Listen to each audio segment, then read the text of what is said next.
closely held business. When I speak to life insurance professionals, they're usually thinking about doing buy-sell planning in a business that has two or more owners. That's the classic way to think about buy-sell planning. And today we're going to deal with the question of what to do if there is only one owner of a business, if you've got the 100% owner of a closely held business. And we're going to do a very brief and general overview of how to create a buyer for a one-person business. As Lisa mentioned, this webinar will be available on our YouTube channel for later viewing and for sharing if you think it's appropriate. For more detail on working with entrepreneurs regarding buy-sell planning and business continuation planning, consider buying the book Sell Out on Amazon.com. So let's go ahead and get started. When we talk about creating a buyer for a closely held business, as I mentioned earlier, we're usually talking about traditional buy-sell planning with multiple owners.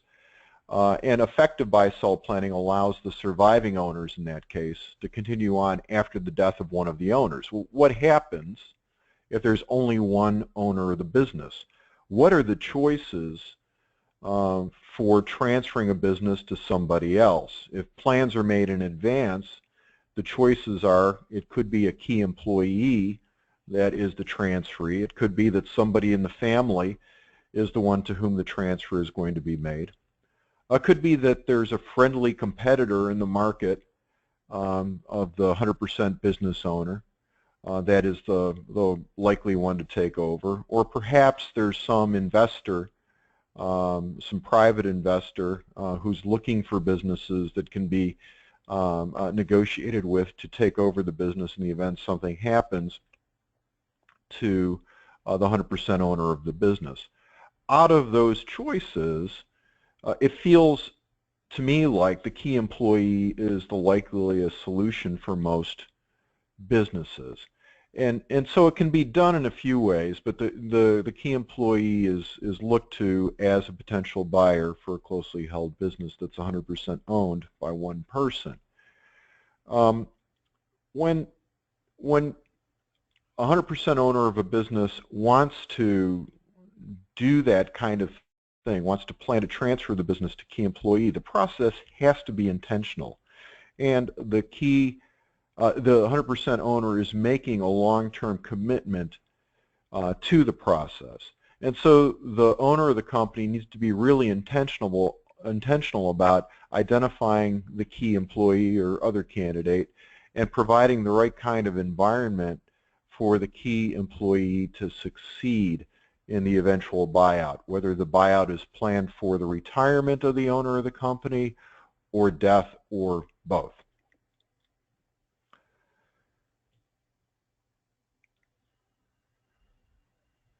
So which kind of company is likely to be the best fit for creating a buyer? In my experience, the likeliest fits are service businesses. People start up service businesses on their own because they're technically good in a lot of cases at providing the underlying service. And so professional service businesses like doctors' offices, attorneys' offices, CPA offices, insurance offices are often one-owner businesses. They require special licensing, special credentialing, and it's possible, and in a lot of cases likely, that those are one-owner businesses and that a key employee is likely to take over. Other types of service businesses, for example, residential service businesses, are also often started up by one entrepreneur, and a key employee is the likeliest person to take over in those types of businesses. So those are the likely businesses to develop a key person continuation plan. And those are the kinds of businesses that I will have in mind as I kind of go through how the process works. So if the most reasonable solution for a particular business owner is a key employee, the question is why should the key employee be selected? And the first answer is they probably already have some skills. They've got what it takes to be a key employee. They already know something about this particular business, have some skills related to the business, and so they're a natural fit that way.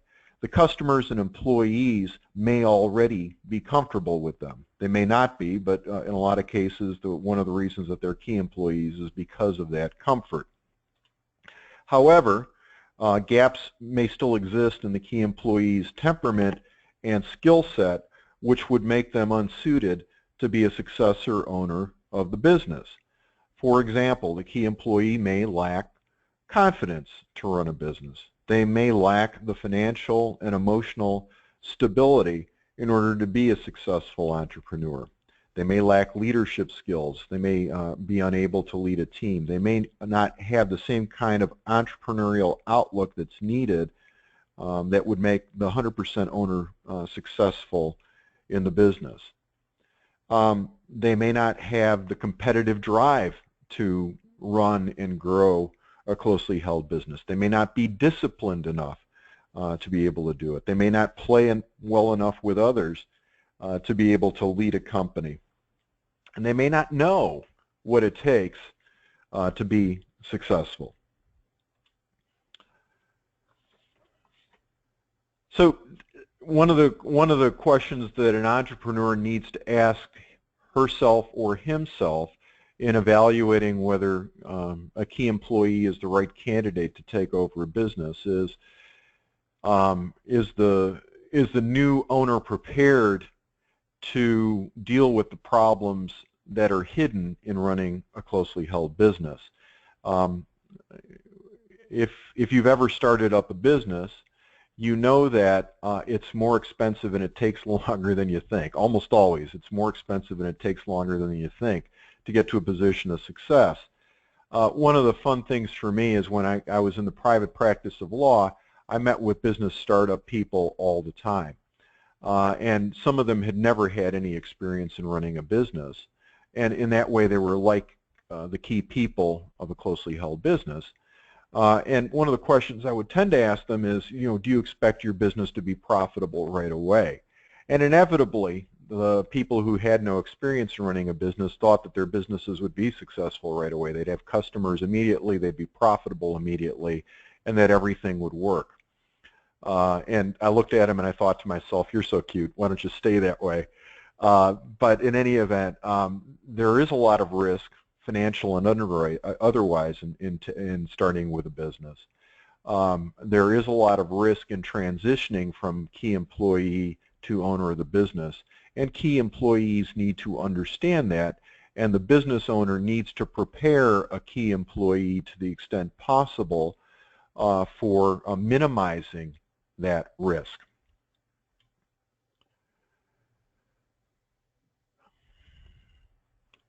If an owner wants to plan to transfer a business to a key employee, either at retirement or death or other triggering event, it's a good idea for the owner of the company to evaluate the key person's reliability from a financial point of view. Someone who has trouble managing his own finances on a personal level is probably not a great candidate to rely on to be able to buy the business in the event of a triggering event from the 100% owner. The funds that a key employee would use to purchase a business is going to come from the normal sources. First of all, cash on hand. Does the key employee have a fair amount of cash? The answer is usually no, but that if there is cash on hand, that's a positive thing.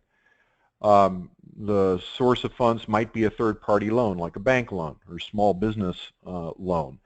Does the third party have the ability to get money from a bank or other third party? Is the key employee's credit good? And then the third source, and the likeliest source for the funds to buy out the 100% owner from a business is likely to be the cash flow from the business itself. A lot of times buyouts will be structured as installment payments over time, and the cash flow from the business itself is going to be used. If the key employee is not good at managing money, the cash flow from the business will dry up as a source for funding the buyout before the buyout is completed. And so those things need to be thought about in advance. If the key employee is not reliable financially, the key employee may not be the right candidate to perform a buyout for the owner of a 100% solely owned business. So working with 100% owned business owner to put in a plan that allows the key employee to take over takes more preparation than a multi-owner business. With a multi-owner business, you can pretty much run straight to the buy-sell agreement and buy-sell planning. With the key employee, it takes a lot more preparation to make sure that it's the right candidate to take over and run the business. And the process of preparing that key employee to take over the business can take years. The owner may need to share information about the business with the key employee that they would typically not share, such as financial statements, banking statements, tax information. And certain outside training may be needed to help develop the skills that may be required for a successful transition. And the right incentives have to be in place in order to make a plan come to fruition. What does that mean? The first part of this is the key employee needs to know, usually in writing, exactly what the role in the plan is going to be. An actual document is more tangible than vague promises. It takes some discipline to put a plan in writing, but it helps clarify the thinking of both the business owner and the key employee as well, so that both can be more comfortable that the succession plan is the right one, or perhaps that it is not. And that's good to know early in the process rather than later on. If the key employee is going to own the business one day, I think it's important for the business owner to get some of the key employees' business or some of their skin in the game. For example, the key employee might be asked to escrow some of their own money, maybe part of their own salary, for the purpose of accumulating a down payment for the business. An employee who sets aside some their own money to fund the purchase is more likely to be an active participant in business management and more likely to be very interested in what is needed, in what training is needed in order to be able to get a return on their money. And I think another wise thing is to create checkpoints. Create measurable goals that must be reached before a bonus is earned, for example, and particularly if the bonus is going to be escrowed as part of the down payment price for a business buyout. In order to do a successful one-way succession plan with a key employee, here are some other tips. First of all, contemplate the possibility of a change in plans. If the plan involves transferring the business at retirement to the key employee, deal with the idea that the current owner might die before the key employee is properly trained or has properly completed a lifetime buyout. Deal with the possibility that something happens to the key employee before the plan is executed. And also, what if the key employee leaves employment? The plan ought to allow for revisiting and revising based on changes in circumstances, and also there ought to be communication of the plan with employees and customers so that those folks don't feel abandoned in the event a triggering event happens, particularly an unexpected triggering event like death. Life insurance obviously can play a role in the process. The life insurance plays a role with regard to one-way buy-sell planning at death. Its cash value can also be made available to help facilitate a buyout in the event of a lifetime installment sale of the business to the key employee. Won't pay for all of it, but can go a long way down the road toward helping facilitate a buyout. There are lots of ways to structure that, which I'm not going to go into today, but rest assured that if you dig deep with your business owner clients, you'll have an opportunity to sell. So when businesses have only one owner, that owner often has to create a buyer for their business if they hope to continue the business after death. Key employees are frequently looked to as the potential buyers, and it says easily be trained to run and operate the business successfully. If the right candidate's identified, they can be trained. Whether it's easy or not is sometimes debatable. The most important thing is the key employee must be a match in order to make the transition smooth and the business successful, and not simply because they hold an important position in the business. So working with closely held business owners, 100% owner of a closely held business is important for the business owner because getting value from that business for their family is an important concern.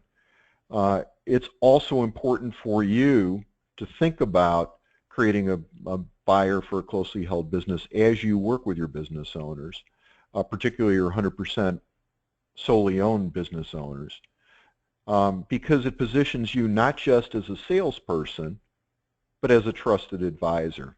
It also allows you to dig deeper with the owner of the business and build a better relationship than just a salesperson and a buyer. And then finally, successful implementation of a business continuation plan requires a team, requires the business owner, the key employee, perhaps other employees of the business, accountant, attorney. But it makes you the key player, and it makes you present and needed when life insurance solutions suggest themselves. So help your 100% business owner clients with buy-sell planning. Serve them, and life insurance opportunities will reveal themselves during the process. Thanks for attending the webinar today. Lisa, would you help wrap this up, please? Will do. Thank you, everybody, for joining us today. As a reminder, if you would like to receive the link to today's webinar, feel welcome to email me at asktheexpert@advancedunderwriting.com or find us on YouTube. You may also email questions related to today's webinar. Finally, for more information about the services that we at Advanced Underwriting Consultants offer, including phone consultation and newsletter licensing, feel welcome to contact me at 615-224-1291. Thanks again, and best wishes for a continued success.